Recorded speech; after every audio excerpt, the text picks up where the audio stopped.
では続いてはインドのパネルです。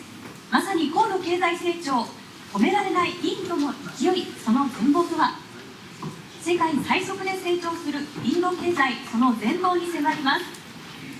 モデレーターは SGgrow の真下博和さん、ご登壇はザ・Fintech Meetup アーガマベンチャーのアビシャント・パントさん、オールキャピタルのクシャル・バギアさん、エグジニアス・ベンチャーズのパール・アガラワルさんです。よろしくお願いいたします。拍手をお願いいたします。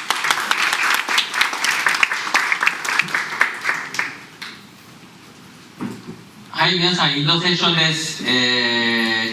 このセッション全部英語でいきますので、もし、もうちょっと詳しく聞きたかったなっていう人は、この AI 翻訳をちょっと見ながら聞いていただければと思います。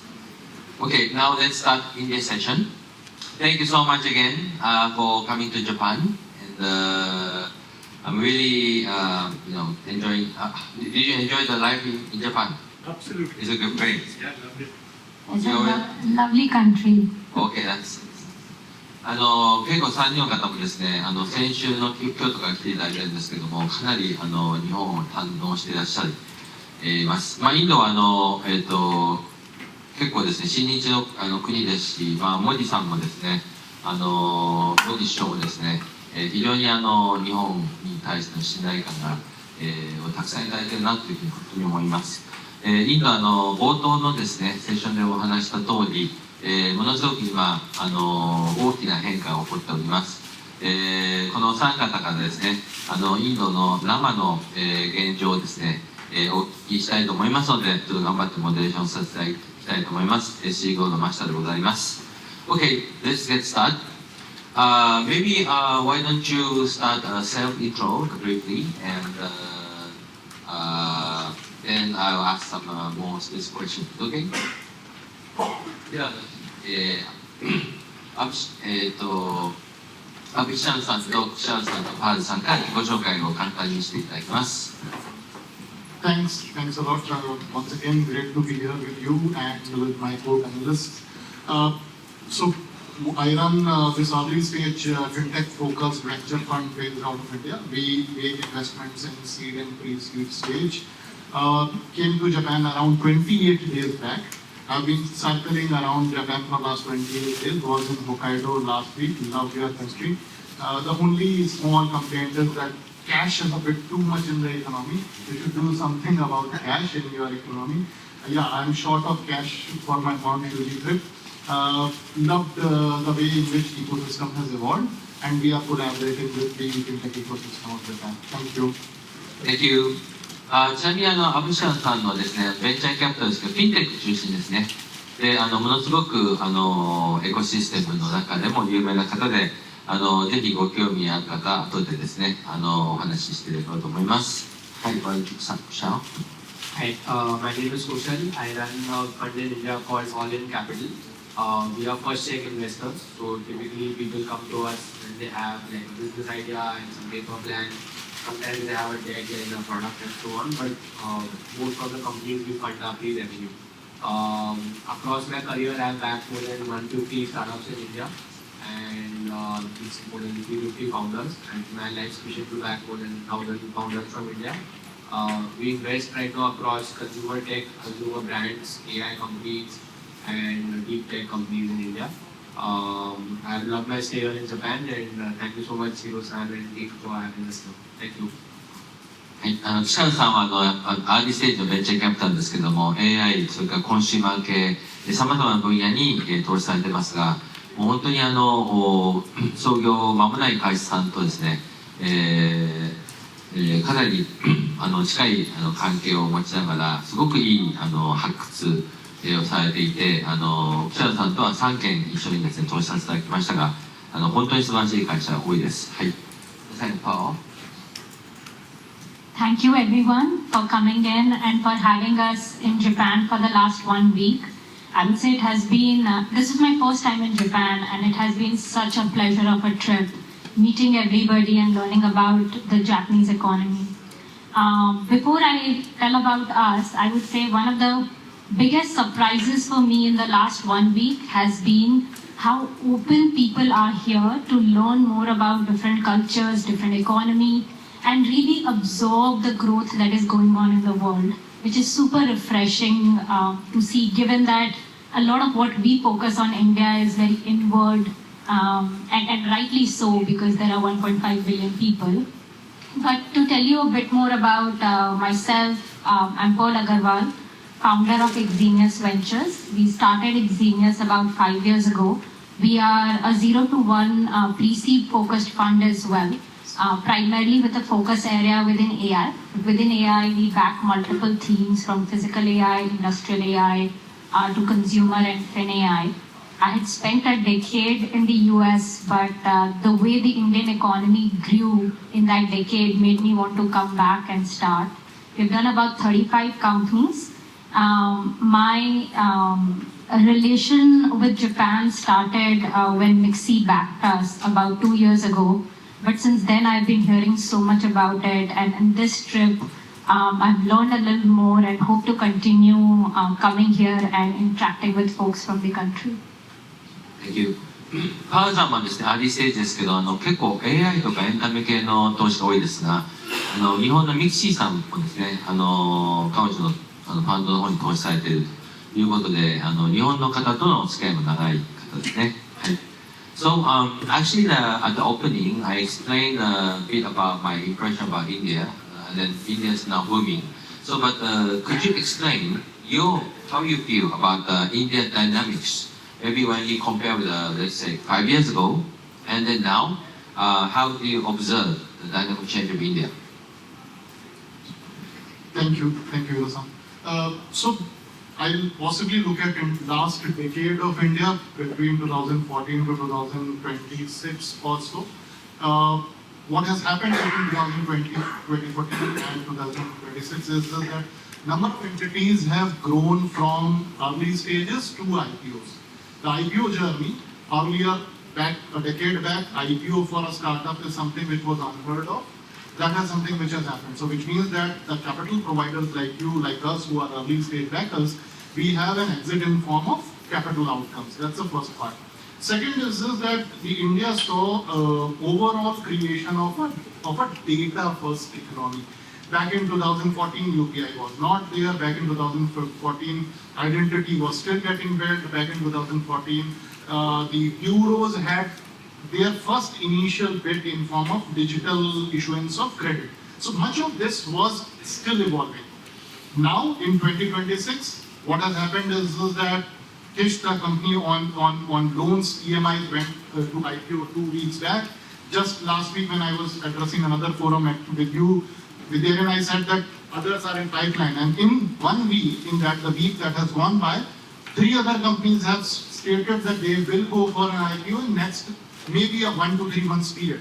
So all that which started back in 2014 from digital credit to digital payments to digital identity to the data footprint creation, all of that has consolidated in form of one large outcome.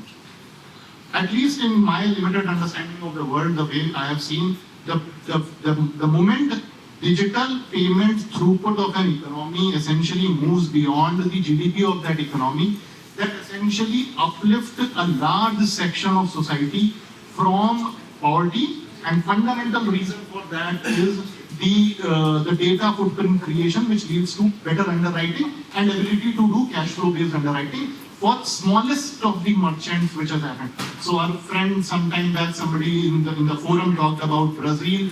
The Brazil journey from the point of view of 8 years back, they looked at the UPI success and decided to create their version of UPI. Essentially kind of is an example of how digital first banks like Nubank can kind of create a new form of economy. I think from an Indian complexity point of view, we are at that inflection wherein you will have newer and newer value chains coming out of data, and data is not new oil, but data is actually new soil, which will transform the value chain over the period of time. Thank you so much. 今インドのですね、ダイナミックチェンジ、本当たくさんあるんですけども、お一人ずつですね、私朝申し上げたポイント以外で、それぞれの言葉で説明していきたいと思います。Kushal, the same question to you. I think I would also look at it from a one-decade point of view. I think internet usage in India has exploded. We used to have 300 million users, now there are 800 million plus users. Number of people who buy things online, transacting users online has gone from 100 million to 300 million. Everybody now has a phone, they can pay online, they are buying online. And a whole new generation of people have crossed the age of 18 who grew up with a phone and were comfortable buying and consuming the services and content online. The average Indians spend 8 hours a day on their phone, 8 hours a day. So there's massive opportunity to provide them with products, services, content on your digital platforms. India has also built out physical infrastructure at a massive scale. Our road networks have 10x, ports have 10x, airports have 3 or 4x, electricity doesn't go anymore in India. So all these physical infrastructures have kind of enabled us to now build things on top. Like now you are having semiconductor factories being set up because power is not a problem anymore. So overall I think the economy has really boomed, and you will find opportunity in every pocket of the economy. In our part of the economy, which is the startups and tech economy, like Abhishant said, IPOs have become more common, and that has been fueled by a wave of retail participation in the stock market. So around $3 billion worth of investment comes every month into the Indian stock market from Indian retail investors who are doing SIPs, meaning every month they invest into the stock market no matter what. A portion of their savings automatically goes into the stock market. So this has become a great feeding ground for anybody who wants to take their company public. So yeah, I think those are some of the changes. I think now, I would say the aspiration of Indian entrepreneurs have also exploded. 10 years back, we had companies starting which were trying to mimic what has happened in US or China. Now people are starting totally original companies, like quick commerce, I would say, their original idea. Or there are deep tech companies starting up building satellites and rockets and so on. India is supposed to have the first privately built rocket that's going to take off in the next 1 month or so by Skype. So that's a new frontier that we are now dealing with. So yeah, I think it's been a radical change, and I feel we are lucky to be alive and in this country at this time in history where everything is changing. Thank you, Paul. I think Abhishant and Kushal covered quite a bit of what has changed from an infrastructure lens. I think the other thing that I would say has been starkly different in the last 5 years is also the maturity of founders that are coming out. The first decade of founders, anyone who started between 2015 to 2020 or 2010 to 2020, were first-time founders. They were learning a lot of things around how to build companies, how to navigate the markets.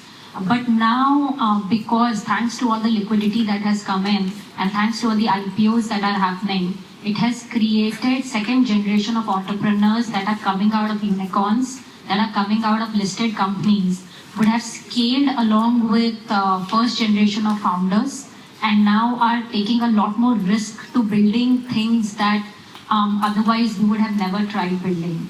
I mean, it is amazing to see that, getting 2 million users in a month was not a milestone that until 2020 I had ever seen a founder achieve. And now it has become the norm in the country that within a month you get 2 to 3 million users easily acquired and retained on your platform. $1 million of revenue within the first 6 months again has become a norm. So the way execution playbooks are coming out are far superior than what it was before.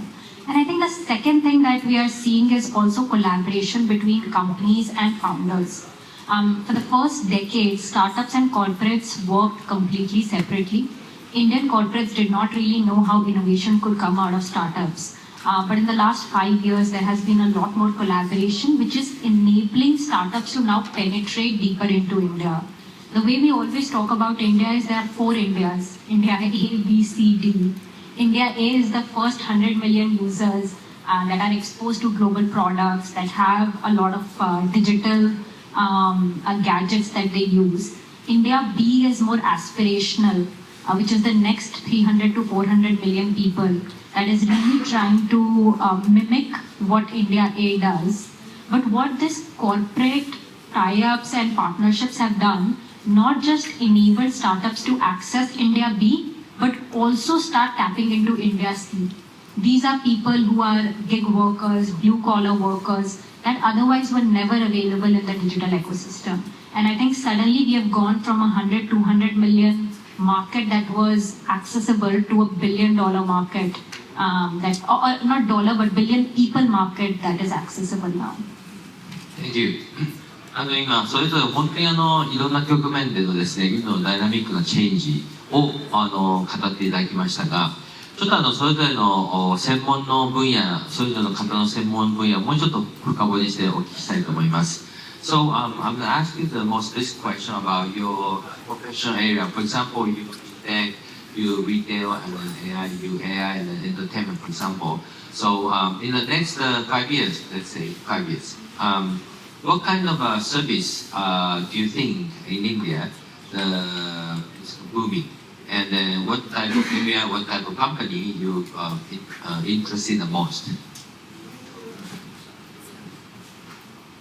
Thanks. So as far as I am concerned, what I see is that at this point of time, payments journey, the retail payment, consumer payment journey is more or less done in terms of what it can offer. What will fundamentally happen more and more and more is the corporate and B2B side of the payment, which has gone through its ups and downs because of regulatory changes and otherwise. So what you will see is B2B payments, enterprise payment flows, things of that nature working. Say, I'll give you an example of DG, which is Digital Garage, based out of Tokyo, investing into a company called Fi, based out of Pune. And what was the fundamental reason for that? The reason was DG is essentially looking at enterprise payments infrastructure, which it can use from any market in the world to Japanese market to entrench far better into their ecosystem. So therefore, not just the enterprise B2B platform companies will grow from an Indian infrastructure point of view, they will also grow to multiple parts of the world, because much of B2B infrastructure of the world was built between mid-80s to early 2000s. It has not graduated to next level, so that's payments. Second, if we look at it from a credit standpoint, globally, wherever you will see the starting point is always payments. US, PayPal, then after that credit, then after that wealth, after that insurance, and so on and so forth. Africa, it was M-Pesa, then M-Pesa led to M-Kopa, M-Shwari, and multiple other value chains. So everywhere, payments became the foundational piece, and then credit comes next. So credit journey from an India point of view, the retail credit story from a digital payment-led footprint creation-driven credit has evolved to the best possible extent anywhere in the world.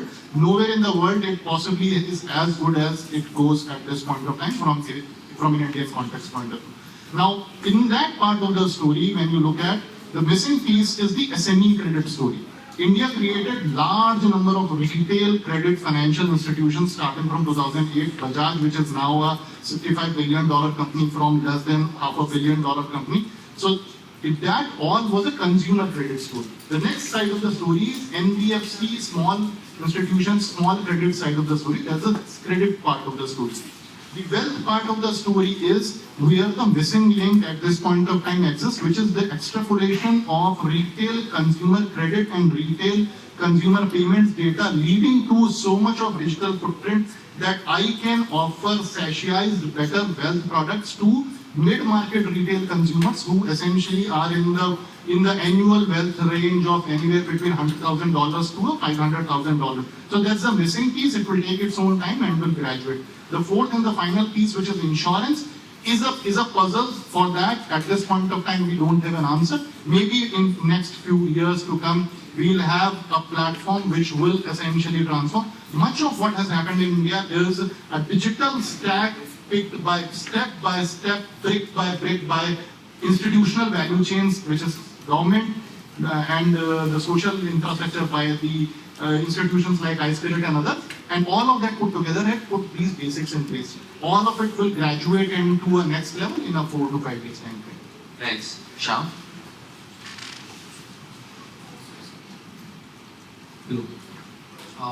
So I think we are more focused on the consumption story of India. That's going through a big spike right now. We are supposed to cross $3,000 per capita income soon, and eventually go to $6-7 or maybe even 10. what you're seeing is an explosion in online and offline brands and platforms to buy products and services now. Right now, the hottest sector in the consumer internet economy is quick commerce. So, which is basically you can buy anything you want in 10 minutes. It sounds crazy, but it's true. I was at a friend's place in SF last year and I asked him for a can of Diet Coke. He said, I'm out of Diet Coke. And I realized that we don't say that in India anymore. Nobody says I'm out of something. When we need something, we just press a button and it comes to us. So there's a mindset of abundance and consumption is going to the roof on steroids. So right now we have these horizontal platforms called Blinkit, Instamart, Zepto, which are kind of like the Amazon equivalent of quick commerce, which is you can buy a wide variety of products. The way it works is these guys have dark stores in urban India, but very much like your Lawson's here or Family Mart and so on. But instead of you going to buy, they come and deliver to your house in 10 minutes. Now you're having a new wave of quick commerce. The vertical quick commerce companies are being built. Like for example, we mentioned Plaza, which is a quick commerce pharmacy chain. So any kind of medicine you need, you can get in 10 minutes. People are building quick commerce fashion apps. Like we are invested in a company called Not. So any fashion or clothes you want to buy, you can get in 10 minutes. So that's one trend. Trend two is on these platforms, a lot of brands are getting built up. Because India for the longest time was a federation of 28 different states. So each state had its own rules, own market and so on. Now you have GST, so there's one uniform tax law across the country. Plus you can target customers all over the country on the internet. You can deliver to them using the logistics infrastructure that e-commerce has set up. So a lot of brands are coming up. So for example, I had invested in a silver jewelry brand 7 years back called Jiva. That has gone from a 1 million valuation to a 500 million valuation. Similar kind of stories are playing out in multiple spaces: food, in PPC, beauty, personal care, fashion, footwear, like all kinds of new brands are coming up. India used to be a market where people used to aspire to buy foreign brands 10 years back. Now it's become cool to wear Indian products and Indian brands. And the new age brands are kind of taking over that space. Like nobody, for example, now I'm going back from Japan, like 5 years back, my friend would have called me and said, get me XYZ when you come back. Now that craze is gone. Like people are now looking at what products can I buy here locally. That's been a big change. So yeah, I think this story is something we're very bullish on. Third thing, I think AI, which I think I'll let Pearl talk about that.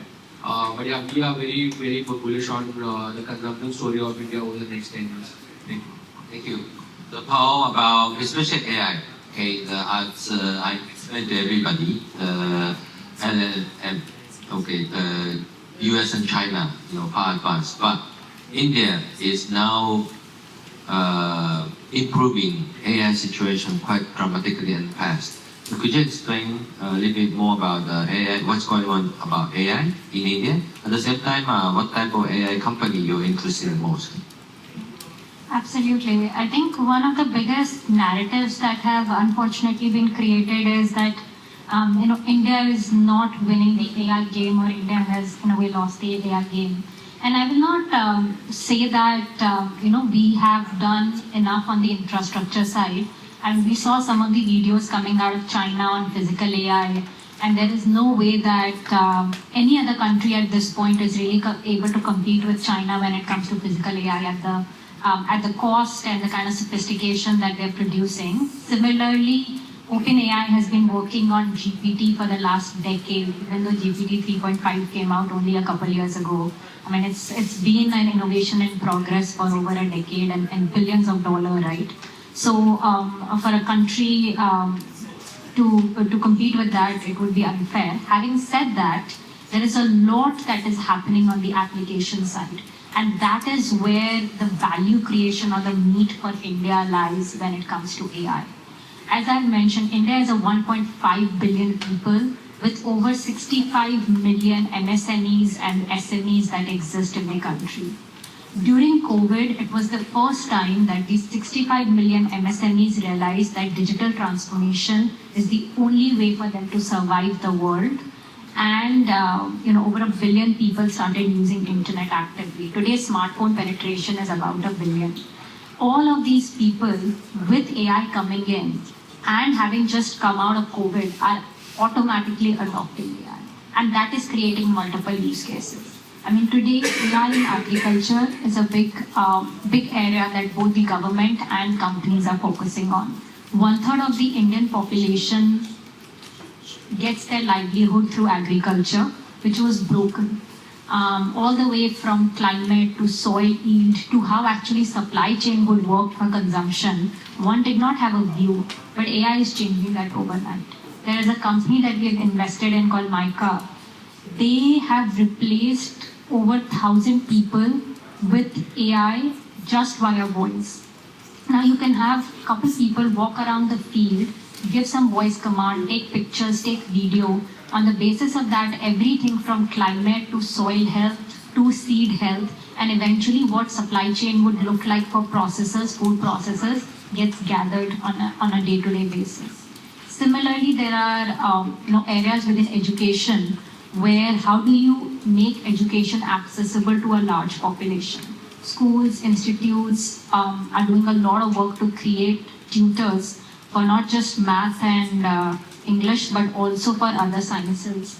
Power dispatch and smart city is a big area where government and corporates are working on and using AI. So AI has seen applications all across, from defense to to do more consumer areas. And I think that is where we will create large companies that don't just sell within the country, but are also able to export. So for example, Myka has moved to Africa, Southeast Asia, and a little bit of Latin America today. And we'll see more and more of these companies come out that will sell to global counterparts. In addition to that, I think these are where AI can be used. But also India has become a very important hub to collect data for AI. Today, it's very funny, you'll just be walking around on the street and you'll see hundreds of people putting their little gadgets or smartphone on their head, sensors on their hand, trying to just collect data that can be used by vision language models. Because vision language model only have 1% of data that is required. So when you have all of these people that are doing labor work on a day-to-day basis, they can feed in. And most importantly, I think beyond this is consumer AI, where we have created over $1 trillion in value in the last couple decades. This still remains to be disrupted completely by AI. AI can take up every single experience and convert that into a much more trust-based, one-to-one sort of relationship. Whether it is matrimony, which arranged marriages still remain a big part of it, and you now have AI replacing how matrimonies, introductions happen, like your dating introductions happen, to multiple other areas. So I think that is what we are really excited about, to see where we can create those unique differentiated models. Thank you. Now understand the AI is now applicable for all areas, but I'd like to get a quick comment from you, Kushal. Fintech and AI. I understand that a lot of the fintech is kind of booming, but AI can change something in the fintech area.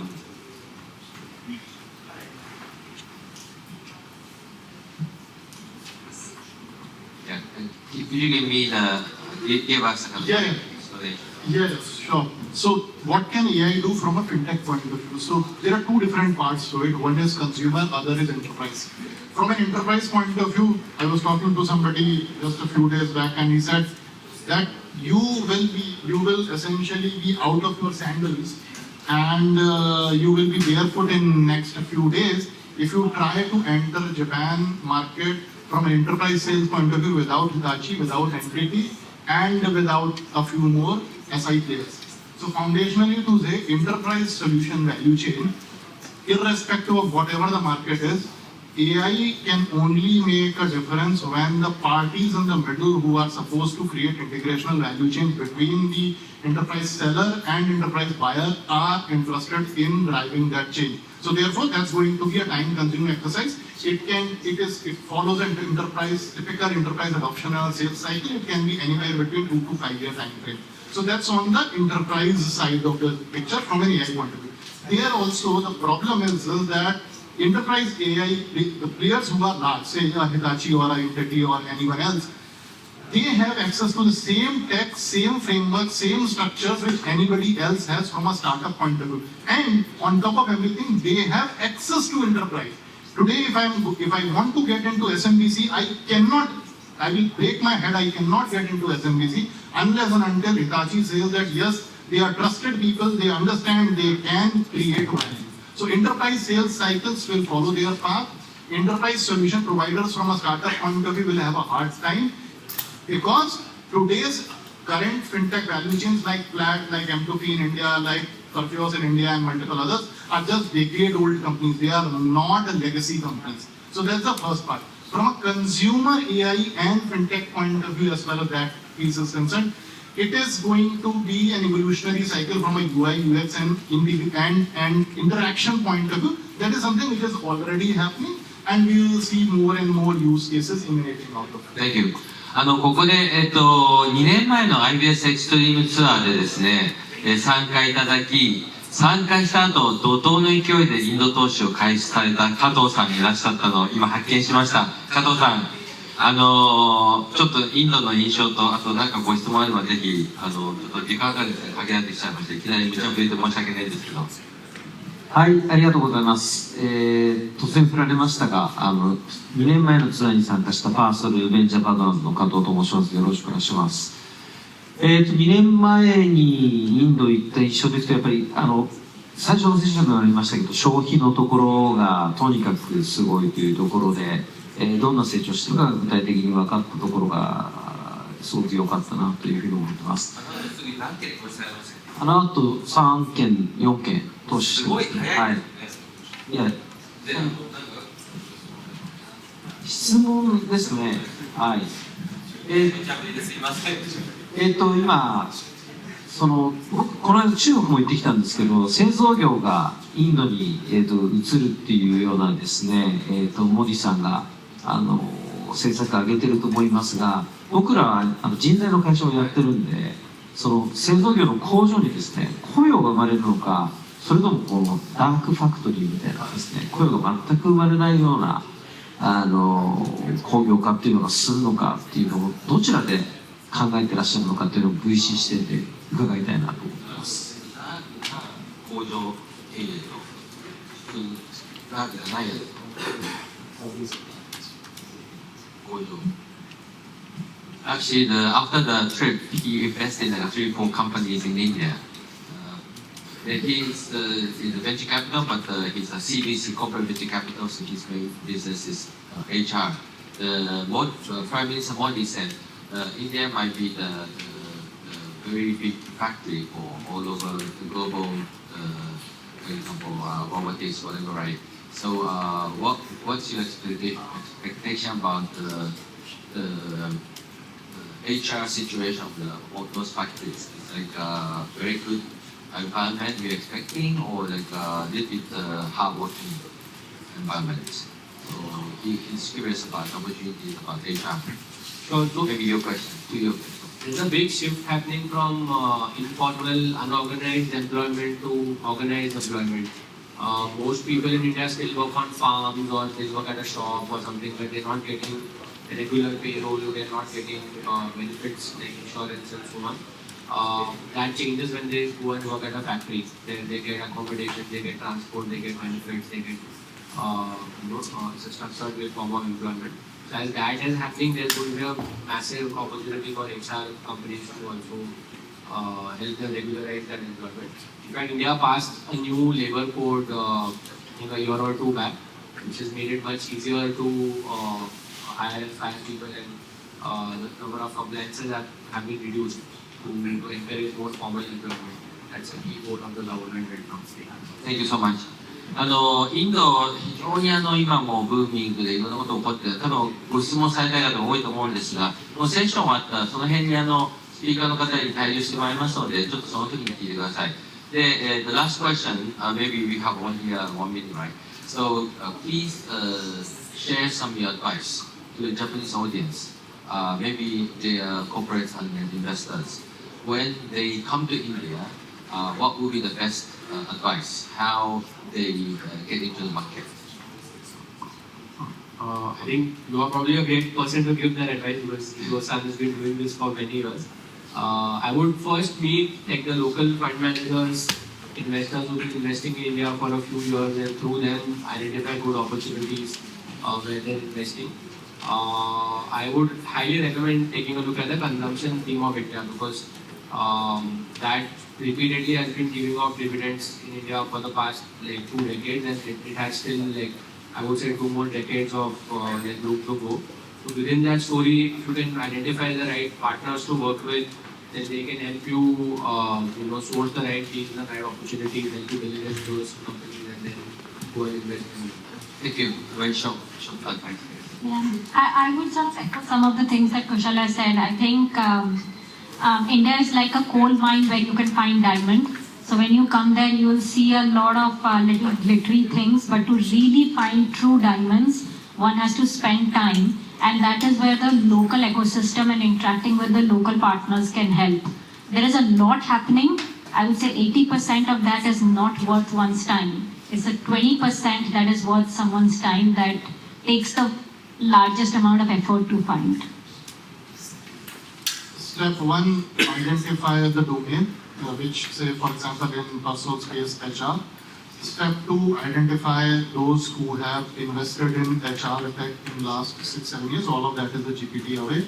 Step 3, essentially engage with them for co-investments if they can. Step 4, if there is a possibility, invest in them and become part co-GP or something of that nature. In step 5, essentially, at some point of time in that journey, which is 3 to 5 years down the line, put your own resource in the market and expand into your opportunity. Thank you so much for your valuable advices.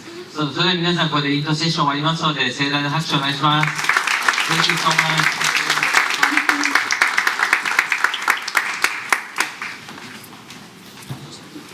はい、インドの勢い、驚きですね。